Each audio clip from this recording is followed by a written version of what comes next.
कहते तेरी खुदा नहीं আছে অন্য জায়গা নাই फिर यही डायलॉग के उत्तर आरक्षण दिवे लगते हैं मस्जिद खुदा की घर है इबादत की जगह है पीने की जगह नहीं है मस्जिद किसের घर खुदा घर इबादतेর জায়গা এটি কোনো খাওয়ার জায়গা না হয় তুই কাফিরকে দিল पे जा वहां खुदा नहीं তুই কাফিরের দিলে ভিতরে যা ওটি কোনো खुदा नहीं তুই শরাব খাবার চাস মসজিদের মধ্যে না তুই কাফিরের দিলের মধ্যে যা ওটি खुदा नहीं ওটি দেখা এটাও বুঝায় গেছে একদম আরেকজন ডায়লগ কইয়ে দেখি যে এটাও বুঝায় গেছে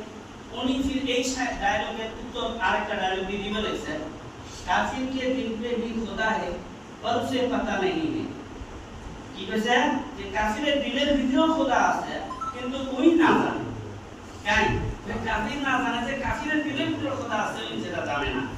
তো জান্নাত में जा वहां पीना माना नहीं